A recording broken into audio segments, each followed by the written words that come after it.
You pick up your phone. Nothing happened. No message, no notification, no reason at all.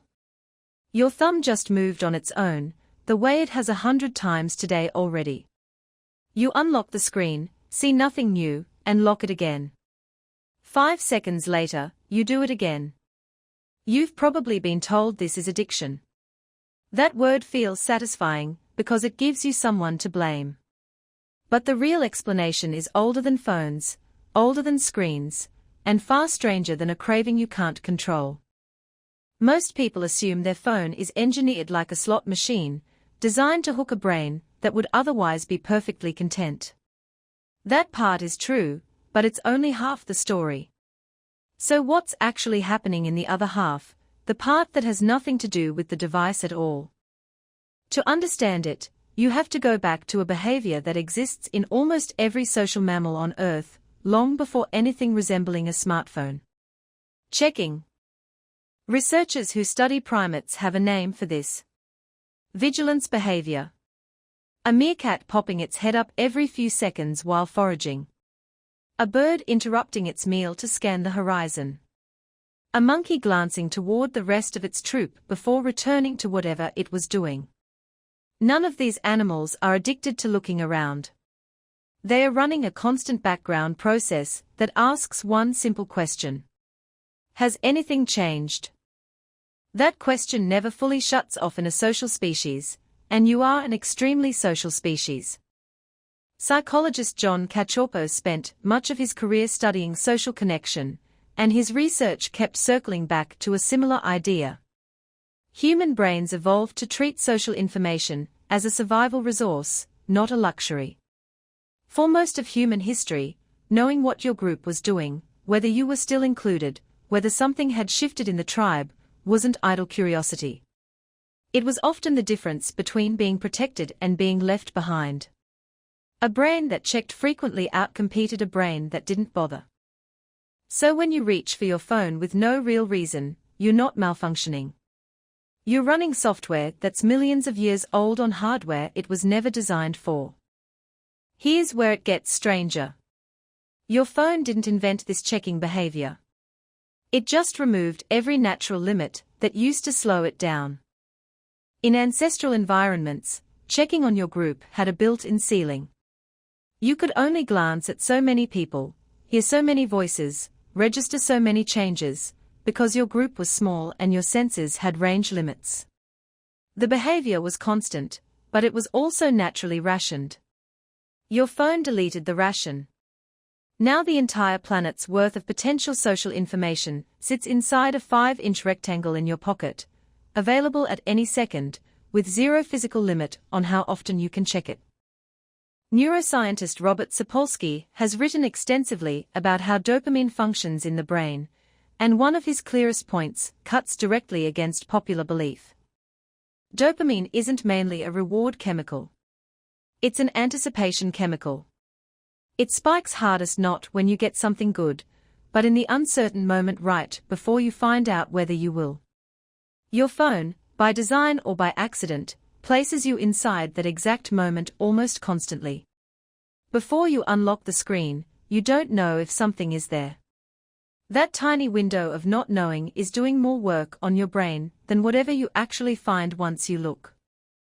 Does it matter that the screen is usually empty? Strangely, no. Maybe even the opposite. This connects to something psychologists have understood since the 1950s, long before anyone could have imagined a smartphone. Behavioral researcher B.F. Skinner discovered that rewards delivered on an unpredictable schedule produce far more persistent behavior than rewards delivered every single time. A pigeon that gets food on a random, unpredictable interval will keep pecking a lever far longer and far more frequently than one that gets food every time it pecks. Your phone runs almost exactly this schedule, not because someone necessarily copied Skinner directly, although in many cases they did, but because unpredictability is simply the most powerful behavioral pattern available, and modern technology stumbled into deploying it at a scale no pigeon experiment ever could. So every time you check and find nothing, you haven't failed. You've just received one more data point confirming that the next check might be the one that matters. The system isn't broken. It's working exactly, as well as an unpredictable reward schedule has always worked on social mammals, including the ones who built it. There's a deeper layer underneath the dopamine and the checking instinct, one that's easy to miss. Your phone isn't just a device that delivers occasional rewards. It's become the primary channel through which your modern brain receives the signal it evolved to need most, confirmation that your social world is intact. A like, a reply, a read receipt, even just the absence of bad news, all function as small, modern versions of the ancient question your ancestors were constantly asking their environment. Am I still safe? Am I still included? Has anything changed? You're not checking your phone because you're weak-willed. You're checking it because some old, deep part of you has decided that information about your social standing is too important to leave unconfirmed for more than a few minutes at a time. This reframes something that gets treated almost entirely as a personal failing. The shame people feel about constantly checking their phones usually comes wrapped in language about discipline and willpower, as if the right amount of self-control would simply turn the behavior off.